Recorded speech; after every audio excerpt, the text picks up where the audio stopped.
Depuis 1948, Sococim construit le Sénégal. Tant de dynamisme économique, d'innovation. Comme nos lions sur le terrain, le Sénégal avance avec courage et fierté. Le Sénégal, souverain de demain, se construit avec sa banque nationale, la BNDE. Je suis une lionne qui soutient mon pays et ma banque nationale. Je suis un lion, fier de mon pays, alors je choisis la BNDE. Choisir la BNDE, c'est choisir une banque nationale dont les dividendes reviennent exclusivement aux Sénégalais. La BNDE est à côté de chaque citoyen, chaque entreprise, chaque initiative. Un même élan, une même vision. La BNDE est derrière chaque accélération, chaque tacle, chaque course, chaque arrêt, chaque dribble. Et chaque défi relevé. Nous sommes Sénégalais, nous sommes des lions, nous sommes la Banque nationale BNDE. Ensemble, entreprendre l'avenir. En matière de paris, chacun a son style. Il y a les gros bras.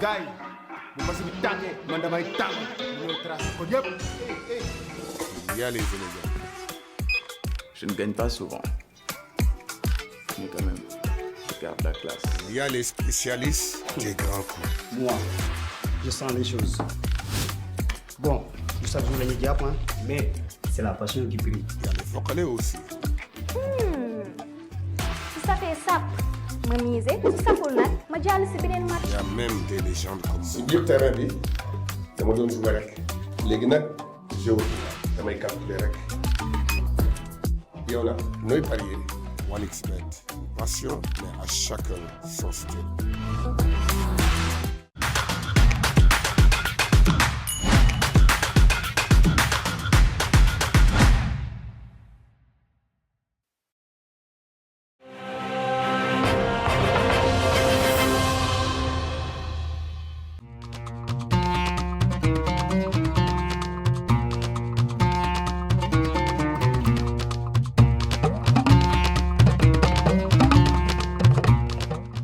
jërëjëf mbokk yi dal leen jàmm ci seen émission ëttu buur ñu fas yéene waxtaanee jongante àllarba bi tey encore huis clos ci équipe nationale bu Sénégal Pape Thiaw tëju ngir waajal li nga xam ne mooy jongante àllarba bi ñu doore ko fii ci li nga xam ne nag mooy Souk Médina ñi ngi taxaw ak Amdy Seye sénégalais la daanaka dana ëpp fukki at fii ci dëkk bi Amdy noo ngi laa ziar. waaw ñu ngi lay fay. dalal jàmm ci ëttu buur.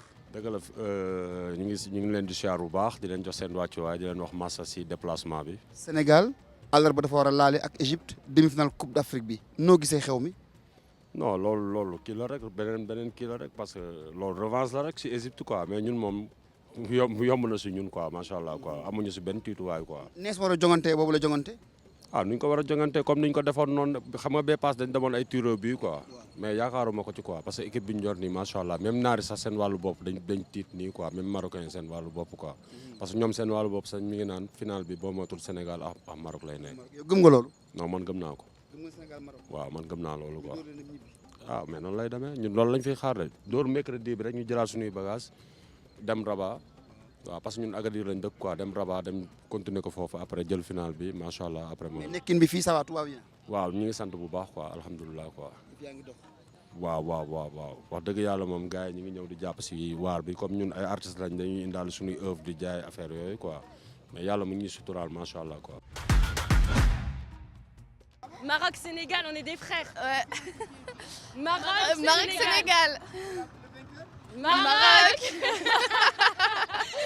bëri na Sénégalais mais Sénégalais yi fi nekk aussi la majeure partie dañ fi ñëw en détresse c'est-à-dire dañ doon ñëw pour mbëkk jàllul ñu obligé toog fii wala seen situation métti na Sénégal ñu ñëw ndax ak frontière bi peut-être avec 100 000 francs di nga egsi wala nga jënd billet ñëw xam nga amul visa. ak jigéen ñi nga xam ni seen borom kër ga bëri na daal ay cas social yi ñoo fi daje waaw. léegi bu ñu ñëwee fii naka ngeen leen di toppatoowee encadré leen pour ñu bañ a sànku mën a am liggéey ak yooyu.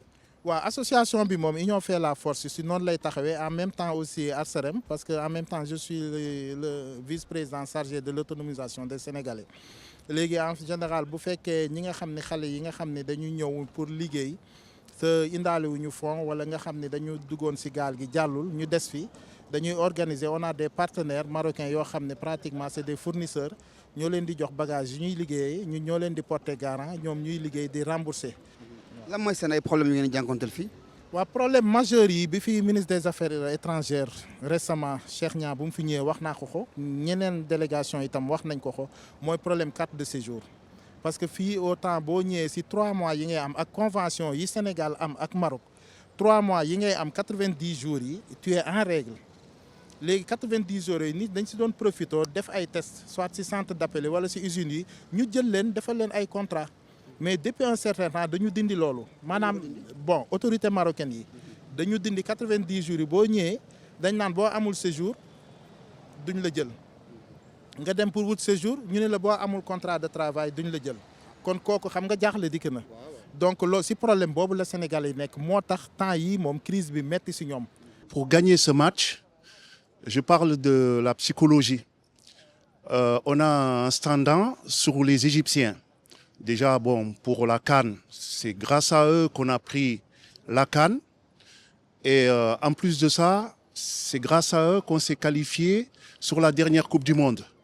Donc, il y a tout cet enjeu qui va faire la pression chez les Égyptiens. C'est aux Sénégalais de bien gérer et de jouer leur jeu. Et je pense que si tout va bien, on peut avoir quelque chose. Je vais vous donner le costume de journaliste, vous allez me poser des questions. Ouais, c'est une joueuse que je connais en plus, qui est à Toulouse et qui joue très bien et qui peut faire aussi des analyses par rapport au match de mercredi. Comment tu vois le match entre les Égyptiens et les Sénégalais? Comment on peut aborder le match? Est-ce qu'on attend les Égyptiens ou on pose le ballon, on joue notre jeu? Moi, je pense qu'il faudrait jouer notre jeu et être plus tueur devant le but parce qu'actuellement, c'est ce qui nous manque. On marque des buts, mais pas assez. Tout le peuple, on est tous derrière eux. Donc mercredi, on sera encore une fois derrière eux. Et on leur fait confiance et on compte sur eux pour nous amener jusqu'en finale. Sénégal-Égypte, nous avons vu match match bu am niveau lay doon. Mais aussi, si nous nax suñu bopp, bu ñu jàpp ni ñun rek ñooy ñëw rek mën Égypte. Boo xoolee bi ñuy joué ak ñoom Dakar laser yeeg pression bi ak lépp dañoo yóbbu ba série kon moo lay wax ne équipe la boo xam ni xam na pression nañu tey il faut que l'équipe soit présente concentration bu mat sëkk attaquant yi aussi il faut qu'il soit décisif parce que match la boo xam ne comme yeneen match yi flash yooyu ñuy def di delluwaat di taxaw boo ko joué équipe bu mel ni da lay gagné dañuy ñibbi il faut ñu def loolu suñu bopp parce que match bi gagné guñ ko. Ça gagne sur le terrain. Engagement, détermination. Nous avons une méthode et organisation solide. Et que les attaquants soient présents. On met les buts. On ne peut pas gagner un match sans marquer les buts. Et nous, Jackson, nous c'est des grands joueurs. Ismaïla Sarr, nous pour moi, l'équipe Bini, mayonnaise. Nous sommes nous yëngalé loxo kuddu wala fouillé. Mais nous ko tégué rek bu ci boy nekké si l'équipe joue avec ses propres valeurs. Mën nañu gagner mais bu ñu jàpp ñu ñoo mën Égypte parce que dañoo xam yoon bi équipe boo xam ne 7 fois la ko gagné ñaata yoon final ñëw sa dëkk nga teg ko pression boo xam ne nii kenn musu koo gis dóor ko ay laser yuuxu ko def ko lépp mu yóbbu la ba série boo dajawaatee ak moom war ngaa teg xel kooku méthode ak organisation bu wóor moo koy gagné. Le Maroc soit en finale. Ouais, le Maroc va jouer un match difficile.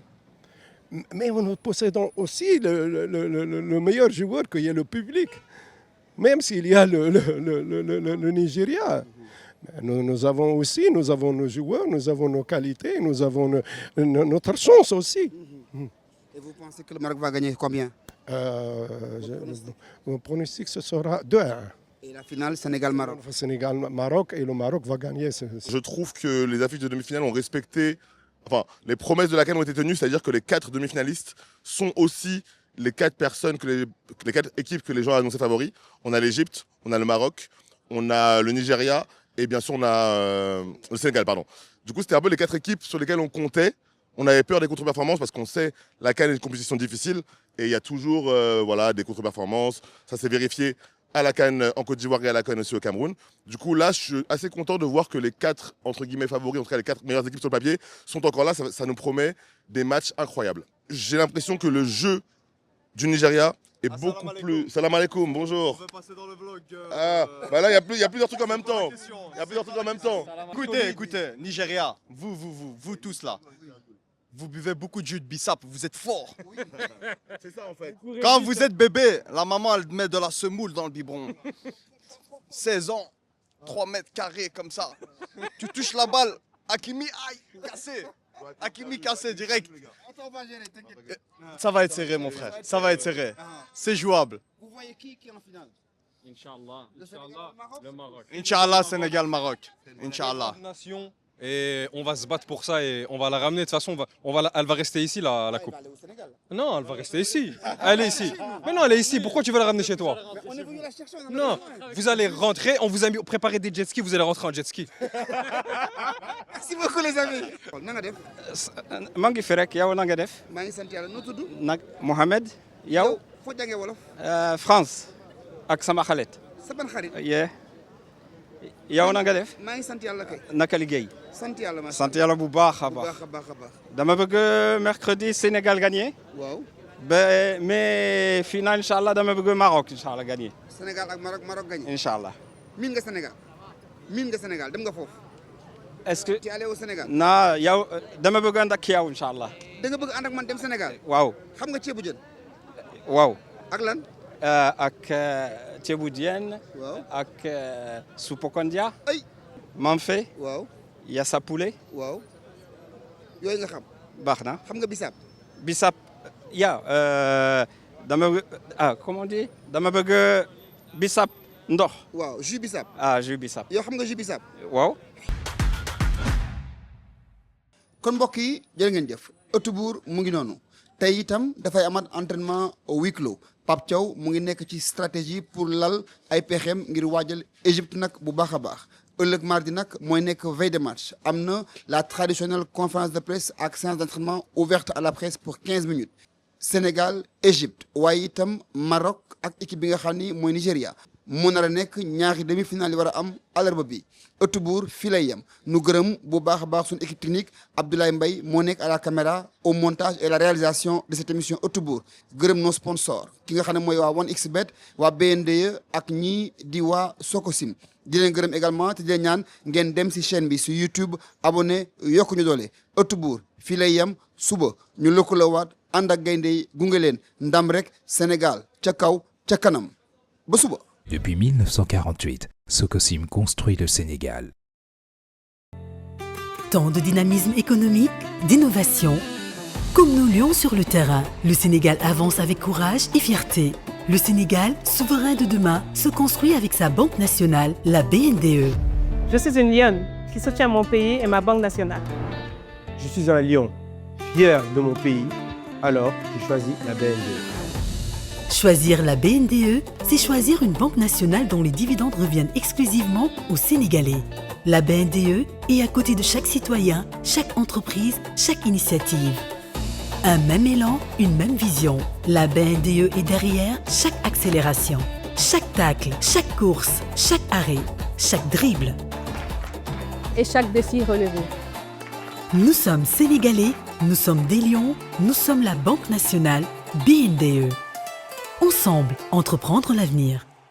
En matière de paris, chacun a son style. Il y a les gros bras.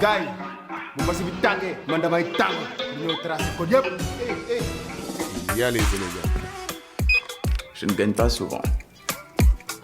Mais quand même, je garde la classe. Il y a les spécialistes des grands coups. Moi, je sens les choses. Bon, tout ça joue les médias, mais c'est la passion qui brille. Il y a les vocalés aussi. Si ça fait sap ma misé si saful nag ma jàll si beneen match. Il y a même des légendes comme moi. Si biir terrain bi dama doon jouer rek léegi nag jeu damay calculer rek yow nag nooy parier 1xBet une passion mais à chacun son style.